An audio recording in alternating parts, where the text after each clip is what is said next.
انسان اپنی دعاؤں سے ہی اپنا مقدر لکھتا ہے، اور انسان کی دعائیں ہی انسان تک وہ سب کچھ لے آتی ہیں جو اس کے نصیب میں بھی نہیں ہوتا۔ غم کو دور کرنے والی بہترین چیز تقدیر الہی پر بھروسہ کرنا ہے۔ جو ظلم کے ذریعے عزت چاہتا ہے، اللہ اسے انصاف کے ذریعے ذلیل کرتا ہے۔ اے حارث ہمدانی، جو شخص مرتا ہے مجھ کو دیکھتا ہے، خواہ مومن ہو یا منافق۔ تمہارے والدین تمہیں بچپن میں شہزادوں کی طرح پالتے ہیں، لہٰذا تمہارا فرض بنتا ہے کہ ان کے بڑھاپے میں ان کو بادشاہوں کی طرح رکھو۔ 3 رشتے بے نقاب ہو جاتے ہیں: بڑھاپے میں اولاد، مصیبت میں دوست، اور غربت میں بیوی۔ جو ذات رات کو درختوں پر بیٹھے پرندوں کو نیند میں گرنے نہیں دیتی، وہ ذات انسان کو کیسے بے یار و مددگار چھوڑ سکتی ہے؟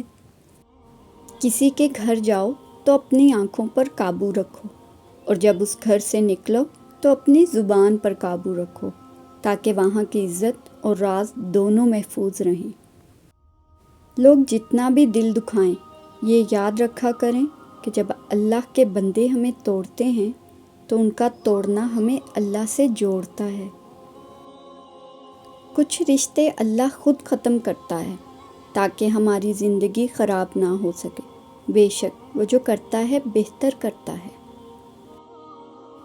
اس اللہ سے ڈرتے رہو جس کی صفات یہ ہیں کہ اگر تم بات کرو تو وہ سنتا ہے، اگر دل میں رکھو تو وہ جانتا ہے۔ انسان کو اچھی سوچ پہ وہ انعام ملتا ہے جو اچھے اعمال پہ نہیں ملتا، کیونکہ سوچ میں دکھاوا نہیں ہوتا۔ امام علی نے فرمایا، فرزند آدم، اس دن کا غم جو ابھی نہیں آیا ہے، اس دن پر مر ڈالو جو آ چکا ہے۔ اگر وہ تمہاری عمر میں شامل ہوگا تو اس کا رزق بھی اس کے ساتھ ہی آئے گا۔ گھریلو اختلافات سے پیدا ہونے والی پریشانیاں انسان کو بہت جلد بڑھاپے میں مبتلا کر دیتی ہیں۔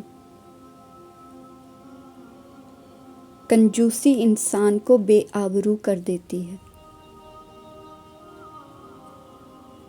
اگر رزق عقل و دانش سے ملتا تو جانور اور بیوقوف زندہ ہی نہ رہتے۔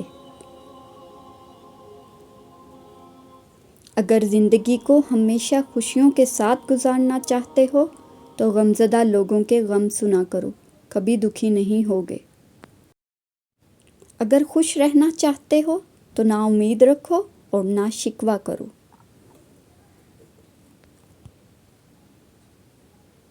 جاہل کی بات کو برداشت کرنا عقل کا صدقہ ہے۔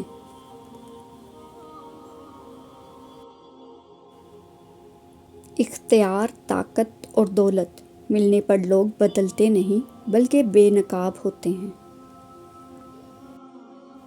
بہت زیادہ احساس کرنے سے عمر بڑھتی ہے اور شہرت ملتی ہے۔